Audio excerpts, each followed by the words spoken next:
What's going on, boys? What a great day to be alive. I'm so thankful, I could be sharing this journey with you guys. I'm starting this new channel, well, same channel, different name, but my journey connecting others with God, but then also modifying these beautiful cars too as well.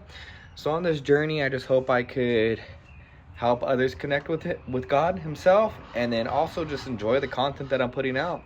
So in this specific episode, we're going to be putting sway bars, some Eibach sway bars on the STI that we currently have. No other suspension parts right now. So with that being said, we have the car jacked up already, and we're going to start with the rear sway bar. All right, boys, so we picked these up from a guy off of OfferUp. I paid $100 for them. I'm not going to buy them new. They're like $500. And then we got some other parts that we're going to be showing at a later date. So with that being said, like I said, the car is jacked up already. Got it on jack stands, jack still on there. We're going to start with the rear sway bar, so let's get it. All right, boys, for starters, there's just two bolts that are actually holding the sway bar in place, and then there's a bolt right there that connects to the sway bar end link itself. So there's just 3 bolts on each side, so I'm going to get these out. Hopefully, we don't have to drop the exhaust, which I don't think that we have to do because this is an aftermarket custom exhaust. I think with the factory, I think you may have to drop them, so I'm hoping that we don't have to drop anything like that. So let's go, guys. All right, boys, so we got the rear sway bar off. The only thing is one of these is kind of leaking. Which one is it? Is it this one? Yeah, it's like leaking some grease a little bit. I pressed on it. I'm not gonna get new ones. It is what it is. I'll get it because I'm gonna get the adjustable sway bar end links eventually. So we're gonna put these ones back on. I don't think that's a rip right there. Actually, that is a rip. Does this one rip too? Slightly ripped, but I mean, nothing too bad, I don't think. So we're gonna get these put back on the car. I think I'm gonna get these put on first versus putting these on and then trying to get these in and MacGyver them in. So we're gonna get these on first and then go from there. Let's go. All right, boys, so I got it on. Okay, I removed the exhaust. I wasn't able to get it on. I wasn't able to get it on with the tire on. I literally had to drop the control arm. So I unbolted it. I was able to get it in that way. So I don't know what it is with this Eibach sway bar kit, but with this one you do actually have to drop the control arm. So I could have went about it and just dropped the control arm first and been done with it, but I removed the exhaust. I did other things. So just that you know, it is just the one of the control arms. So now that we got everything in place, I'm gonna look up. I can't remember which hole it is for like the stiffest setting. I think it's the one that we have it on right now, but we're just gonna make sure. We're just gonna look it up real quick. All right, boys, so rear sway bar is in. I got them to the stiffest setting that we can, so the one that's closest to the bar. So now that we got that little eye candy, little red down here, that looks good. I don't know if there's a better brace for this. I mean, this is pretty cool, don't get me wrong, but I think pretty sure there's a stronger brace. I do want to do the diff inserts, which that's going to be a pain in the ass to do. I'd have to drop the sway bar again.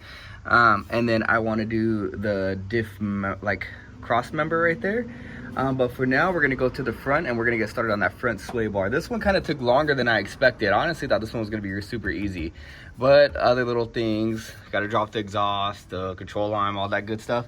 So with that being said, let's start moving to the front. All right, boys, so we got the front shield off. So for the front sway bar, it looks like we have to remove this brace right here. So it looks like there's a couple bolts. There's 1, 2, 3, 4, 5, 6, 7, 8, 9, 10, 11, 12 different bolts. So we're gonna get those undone right now, and then from there it looks like we just got to take these 2 bolts off right here, and then we're able to get the front sway bar off. But man, this is a chore. I've never actually seen the bottom of an STI before. I'm always just so used to seeing the FRS, but like the motor mounts and everything, I'm not used to seeing like these. So this is all something so new to me. So let's keep going. All right, boys, so we got the front stock one off. Now we're just gonna pull the end links off. The only thing that I don't know is which one's the softest and which one's the stiffest setting. So I think the one where he had it originally, the guy that before me had him, I think those are the hardest or the stiffest settings. So I'm gonna look it up real quick, but for the time being, I'm just gonna get these off real quick, and then we're gonna get it thrown on the car. All right, boys, so from what I was thinking, the original owner had it on the soft settings in the front, if I'm not mistaken, from what I was reading from the instructions. I couldn't really find a lot of instructions or videos on it, so I think I have it on the hardest setting now. So we're gonna get this put back in the car. He said that because he was lowered on coils, he was having some rubbage issues on here.